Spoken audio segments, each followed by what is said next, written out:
Whether you're a seasoned veteran, a novice, or looking to venture out of your norm and into the world of abstract acrylic art, I hope you'll enjoy what I have to offer. And if you're going to paint along, feel free to pause or rewind where necessary. So let's get to work.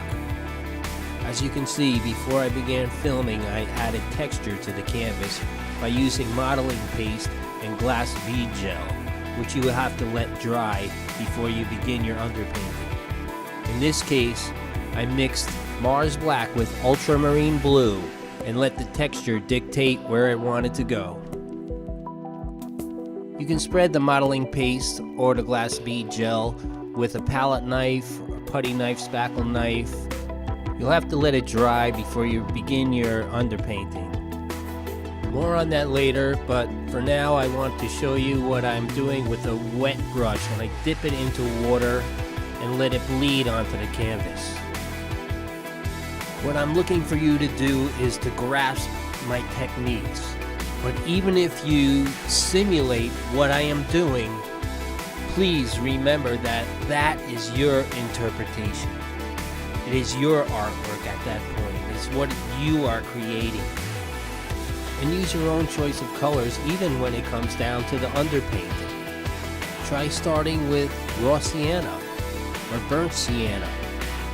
Another technique I am very fond of is paint lifting, where I use the watered down paint technique and let it drip on this canvas.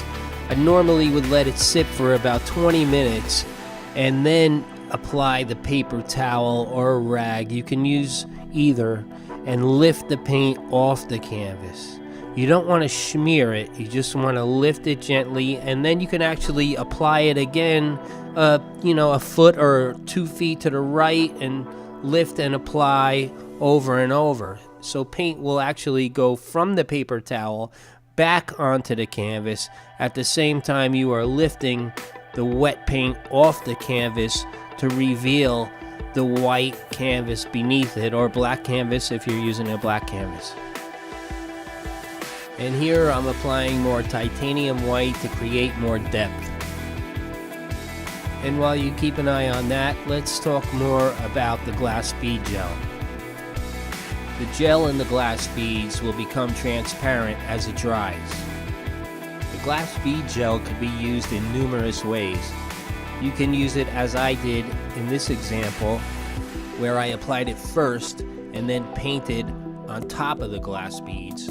Or you can paint first and add the glass beads last, because, as I said, the gel itself will dry to be completely transparent.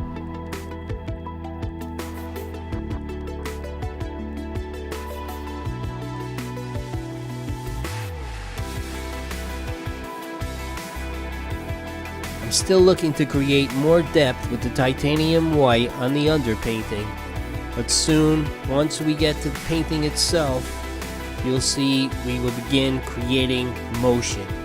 It's two things I strive for most in my paintings. Each and every one of my paintings I want to have depth and motion, the two most important things in my work, in my opinion.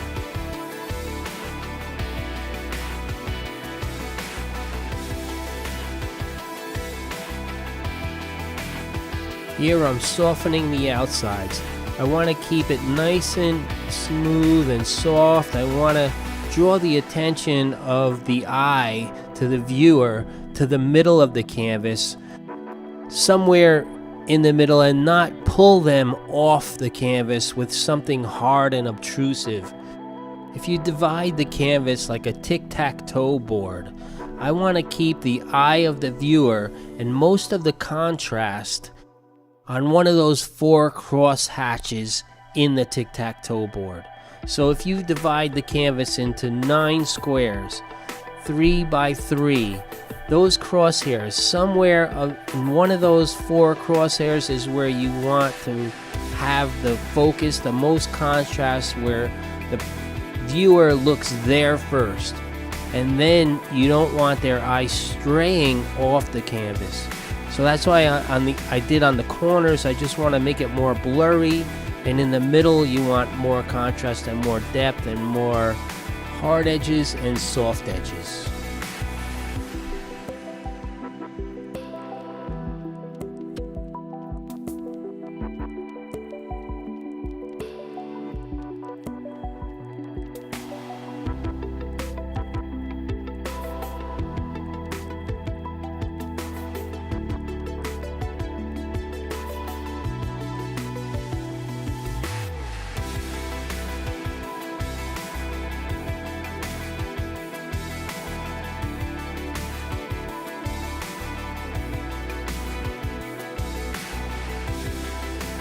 and once again softening up an edge, this time on the titanium white.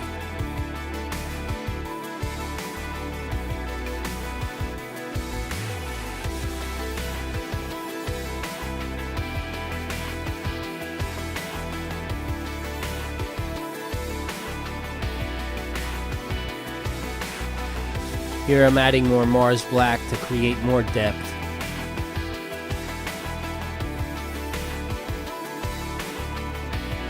And softening up the edges.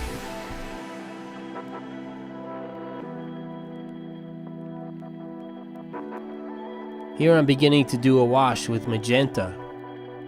Magenta is a color that is very transparent, which is great for a wash. A wash, you will see in this technique, you can see the underpainting.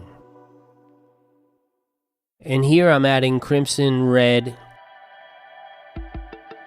I have a deep red I'm also using on this.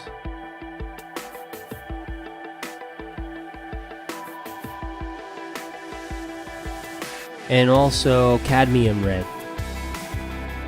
Deep red, crimson red, and cadmium red. I'm using them more for the opaque side, but the magenta I was using as a wash. So now you can see I'm straying from the underpainting, and I'm coming out in front. Now that you could tell the underpainting is in the background. This is where the painting really begins. And now you can see the layers forming one after the other. This is just the beginning. This is the fun part. This is where you're gonna have a really good time. And like I said earlier, use your own colors, do what you want. But don't forget, you really should play around with that washing. And I'm gonna show you more washing in the technique that I use here, including some raw sienna wash and some other colors. Cerulean blue I think I used. So take a good look on the washing technique, and you want to use more translucent paints for that, or semi-translucent. If you go more towards the semi-opaque side, you're going to have to mix some matte medium into there to thin it out, and then you'll be able to pull it off. Here I switched over and added some cadmium orange to the red above the deep red. I think that's the deep red right there. You can still see the magenta.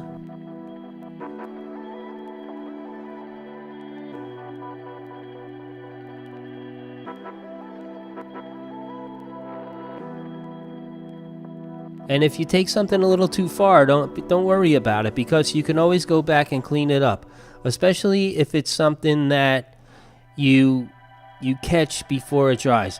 Like if you have a layer or all your layers that you previously done and let them dry, and acrylic paint dries very, very fast.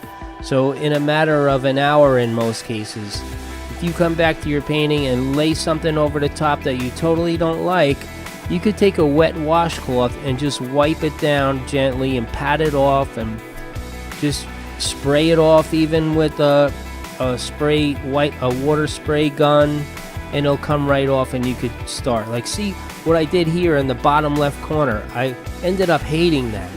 You won't even see that in the final painting, because I took it off. There's another thing coming up that I didn't like very much, what I did here in the painting, and I took it off before it dried. I had the undercoating already dry, and I made a very, very bold move by smearing Mars Black all over this painting. And there was a little piece of it that I didn't like. I knew what I was going to do over the black with more layers, so I wasn't that worried about it, but there was one piece that bothered me, so I took the wet paper towel and just wiped it right off. And you'll see that coming up soon. Here's where I used the raw sienna as a wash and blended it in with the magenta. When you blend like raw sienna in with blue, it's like a yellow and blue, so it'll make green.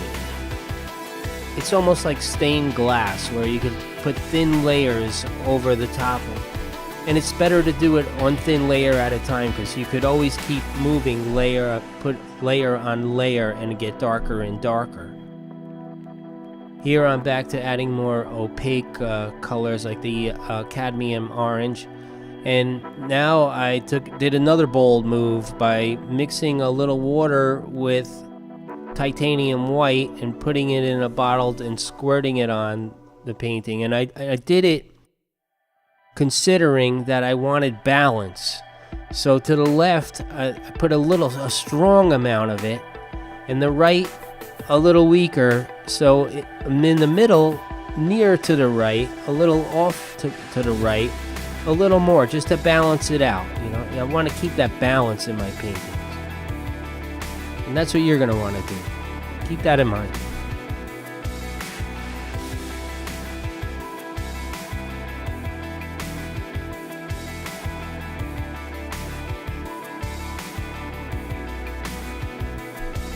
Here I'm using a soft bristle brush to get a soft edge and take advantage of the texture that I still have from the canvas, from the original modeling paste and glass bead gel.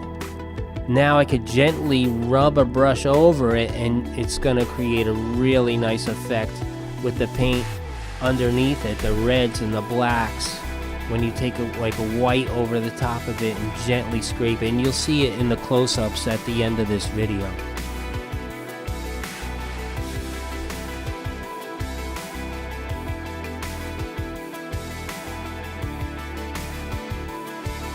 And I chose to use more Mars Black, very opaque, and to try and create more depth. Still not totally happy with some spots here, but that's not a problem. I'm not nearly finished. Don't get discouraged when you run into problems where you think you ruined your painting.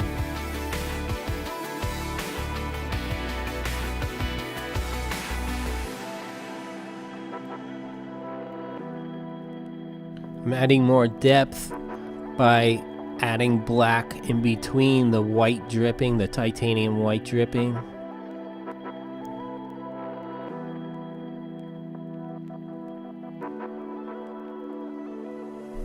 Here I chose to use Mars Black on a soft bristle brush, vertically with a very light touch, which gave a really good effect that you'll see in the close-ups at the end.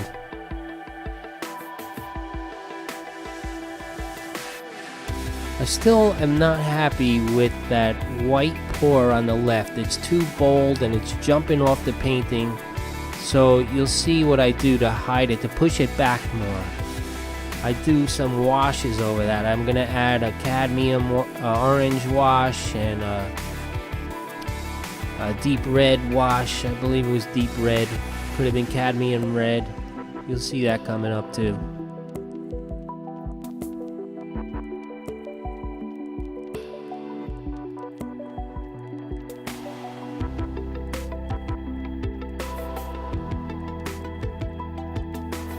I always like to darken the corners to keep the viewer's eye on the canvas and towards the middle of the canvas and not stray off the canvas.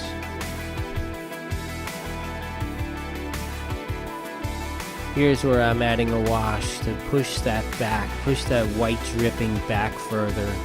It was just jumping way too far off the canvas for me.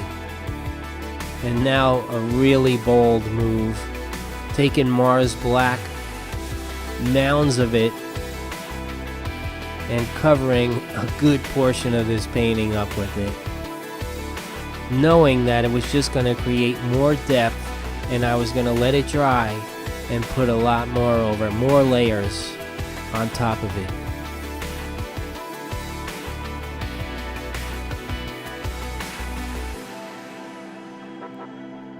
And I'm creating motion now by dragging it in more of a little bit of like a circular curving motion. And you can see me, I'm trying to lift that black off. I'm not happy with that one piece sticking in front of the white dripping here, but I'm gonna take that away. You'll see before it dries. That technique I told you with the a wet paper towel or a wet rag, you'll be able to wipe that off as long as your painting underneath that is dry. Now, in this case, I waited overnight before I pulled that move with a bold black. This bottom right part of the canvas I love.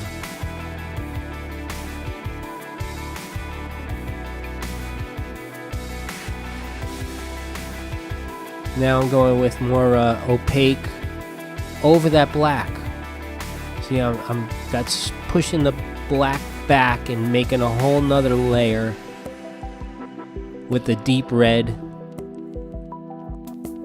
I have a brilliant red also. I might be adding that.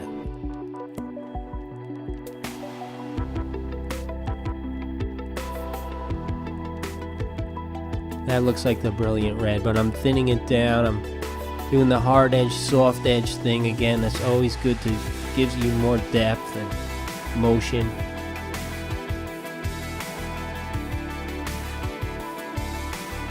It looks like I'm using two brushes here, so I must be, I think I'm adding matte medium also to get a nice soft edge.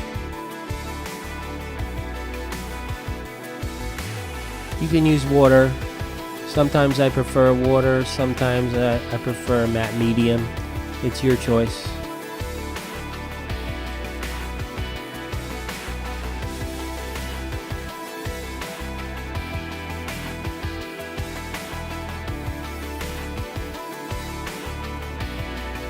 Here I'm using a palette knife for pretty much the first time on this painting with the cadmium orange. The only other time I used a palette knife on this painting up to this point was with the modeling paste and the glass bead gel for texture. Now I'm using with the cadmium orange. And I actually incorporate some unbleached titanium white and titanium white and cerulean blue. Now I'm using the cerulean blue with the palette knife, which gave a really nice touch.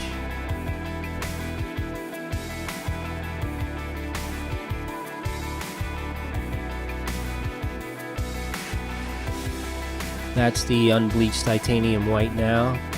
Smoothing it off a little, softening the edges, giving it some motion. See that softy edge on that cerulean blue right there? That looks so much better. More cerulean blue with the palette knife and softening it up with a wet rag. It's another technique that you can use. Here I'm pulling the cerulean blue down between the white drippings. And now I'm finishing up with the little unbleached titanium white with a soft bristle brush over the texture of the glass bead gel. I hope you take some of my techniques to the next level, and please subscribe to my YouTube channel for many more videos to come. Thank you for watching.